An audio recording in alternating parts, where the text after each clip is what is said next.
जैसा कि हम जानते हैं, कोरोना वायरस पूरे विश्व में तेजी से फैल रहा है, जिसमें कुछ प्रतिशत लोगों को कोरोना के कम लक्षण होते हैं, यानी उन्हें कम दिक्कतों का सामना करना पड़ता है। पर बहुत कम प्रतिशत लोगों को कोरोना वायरस की वजह से शरीर पर ज्यादा असर पड़ता है और उन्हें सांस संबंधित समस्याएं बनी रहती हैं। इनमें ज्यादातर वो लोग आते हैं जिनमें फेफड़ों की बीमारी जैसे अस्थमा, सीओपीडी, किडनी से संबंधित बीमारियां, हृदय रोग जैसे ब्लड प्रेशर का बढ़ जाना, अन्य बीमारियां जैसे शुगर के मरीज, लिवर से संबंधित मरीज या फिर 50 साल से ज्यादा उम्र के व्यक्ति। अभी तक इस बीमारी का पूर्णतः इलाज नहीं पाया गया है, तो इन बीमारी से लड़ने के लिए व्यक्ति को अपनी रोग प्रतिरोधक क्षमता को बढ़ाने के लिए व्यायाम पर ज्यादा ध्यान देने की आवश्यकता है। ब्रीदिंग एक्सरसाइजेस, इसमें हम कुछ अलग अलग प्रकार से सांस लेने और छोड़ने के बारे में जानेंगे। गहरी सांस के व्यायाम के फायदे के लिए उसकी सही तकनीक के बारे में जानकारी होना बेहद ज़रूरी है। इस भाग में हम पर्स लीड ब्रीदिंग के बारे में बताएंगे।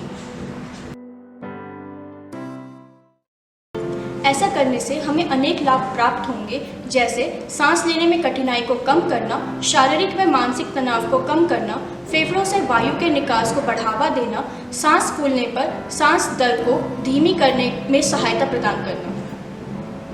अब हमें नाक से गहरी लंबी सांस भरनी है। 2 से 3 सेकंड सांस को रोककर रखना है। इससे हवा फेफड़ों के निचले स्थल में पहुंचेगी और फेफड़े सही ढंग से फूल सकेंगे।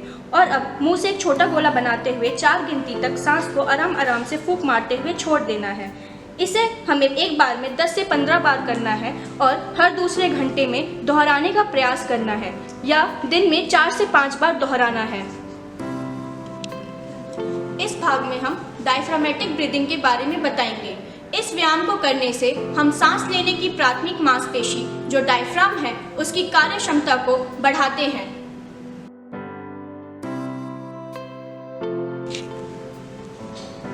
ऐसा करने से हमें अनेक लाभ प्राप्त होते हैं, जैसे तनाव मुक्त क्रिया को प्रोत्साहन देना, हृदय दर व रक्तचाप को नियंत्रित करना, मूल मांसपेशियों को मजबूती प्रदान करना और भारी काम को करने में सहायता प्रदान करना, कम ऊर्जा खर्च करके श्वास की दर को नियंत्रित करना, पोस्चर में सुधार लाना। इसे हम 3 प्रकार से कर सकते हैं। पहला, हमें बेड पर सीधे लेट जाना है। सर की तरफ से 2 से 3 तकिया रख के उसके सहारे लेटें या फिर बेड को 30 से 40 डिग्री उठाएं और एक तकिया घुटनों के नीचे रखनी है। अपने एक हाथ को पेट पर और दूसरे को छाती पर रखना है। अब हमें नाक से एक गहरी लंबी सांस भरनी है और महसूस करना है कि छाती के मुकाबले में पेट ज्यादा फूले। 2 से 3 सेकंड सांस को रोकते हुए सांस को धीरे से बाहर छोड़ना है।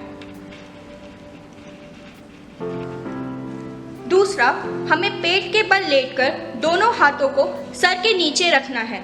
इसके लिए हमें एक तकिया छाती से होते हुए हाथों के नीचे रखना है, एक कूल्हे के नीचे और एक तकिया पैरों के नीचे रखना है। अब हमें नाक से एक गहरी लंबी सांस भरनी है, जिसमें छाती को ना उठाकर पेट से ज्यादा उठना है। 3 सेकंड सांस को रोकते हुए सांस को धीरे से बाहर छोड़ना है।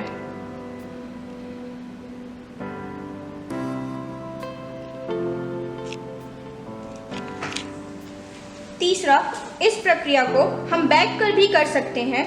इसके लिए एक हाथ पेट पर और दूसरा छाती पर रखेंगे।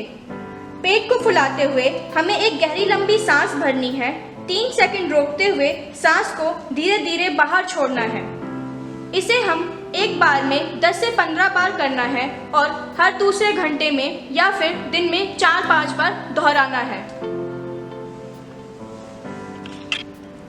इस भाग में हम active cycle of breathing technique के बारे में बताएंगे। यह उन लोगों के लिए है जिन्हें बलगम वाली खांसी या बलगम निकालने में दिक्कत हो।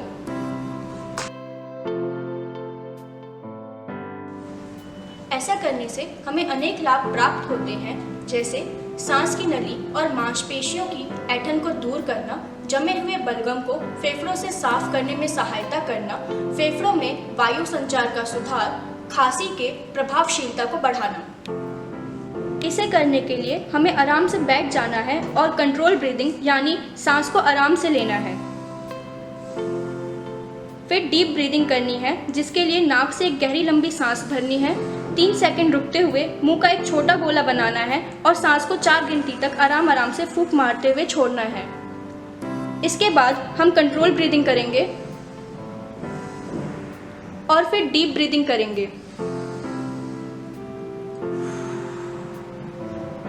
इसके बाद हमें हफिंग करनी है, जिसके लिए नाक से गहरी लंबी सांस लेनी है। 3 सेकंड रुकना है, मुंह को खोलकर तेजी से और आराम से सांस को बाहर फेंकना है। ऐसा हम 2 से 3 बार कर सकते हैं और गले में मलगम महसूस हो तो खांसी करके बाहर निकालना है। इस पूरी प्रक्रिया को हम 4 से 5 बार दोहरा सकते हैं। इस व्यायाम को करने से सांस लेने की प्रणाली में आराम मिलता है। इस भाग में हम इंसेंटिव स्पायरोमीटर के बारे में बताएंगे। सांस के व्यायाम के लिए हम इंसेंटिव स्पायरोमीटर का भी प्रयोग कर सकते हैं। ऐसा करने से हमें अधिक लाभ प्राप्त होते हैं, जैसे फेफड़ों की कार्य क्षमता को बढ़ाना, अधिक बलगम को बनाने से रोकना, फेफड़ों की मांसपेशियों को मजबूत करना, फेफड़ों में होने वाली संक्रमण की संभावनाओं को कम करना। इंसेंटिव स्पायरोमीटर को हाथ से पकड़ के आंखों की सिधाई में रखना है। इससे पहले हवा को मुंह से बाहर की तरफ छोड़ना है और फिर जोर से हवा को अंदर की तरफ खींचना है, जिससे गेंदें ऊपर की ओर उठें और गेंदों को 3 सेकंड के लिए ऊपर रोक कर रखना है और फिर सांस को आराम से बाहर छोड़ देना है। इसे हम दूसरी तरफ से भी कर सकते हैं। इसमें पहले नाक से लंबी सांस खींचे, फिर मुंह से देर तक फूंक मारे, जिससे गेंद ऊपर की ओर उठे। गेंदों को हमें 3 सेकंड तक ऊपर रोक कर रखना है और फिर सांस को आराम से छोड़ देना है। इस प्रक्रिया को हमें एक बार में 10 बार दोहराना है। अस्पताल में भर्ती मरीज को हर दूसरे घंटे में दोहराना है और घर में हमें इसे 2 से 3 बार करना है। इस भाग में हम थोरैसिक एक्सपेंशन एक्सरसाइज के बारे में बात करेंगे। ऐसा करने से हमें अनेक लाभ प्राप्त होते हैं, जैसे सांस लेने में सहायक, मांसपेशियों को मजबूती मिलती है, टाइडल वॉल्यूम में बढ़ावा होता है और पसलियों की गतिशीलता को बढ़ावा मिलता है। इस क्रिया को करने के लिए हमें आराम से बैठ जाना है। यह क्रिया 2 प्रकार से की जाती है। पहला, हाथों को सामने की ओर से उठाते हुए नाक से गहरी लंबी सांस भरनी है और हाथों को कानों की सिधाई तक ले जाना है। सांस को 3 सेकंड तक रोकते हुए मुंह से फूंक मारते हुए हाथों को नीचे लाना है। दूसरा तरीका, हाथों को सामने की ओर से खोलते हुए नाक से गहरी लंबी सांस भरनी है। सांस को 3 सेकंड तक रोकते हुए मुंह से फूंक मारते हुए हाथों को वापस लाना है।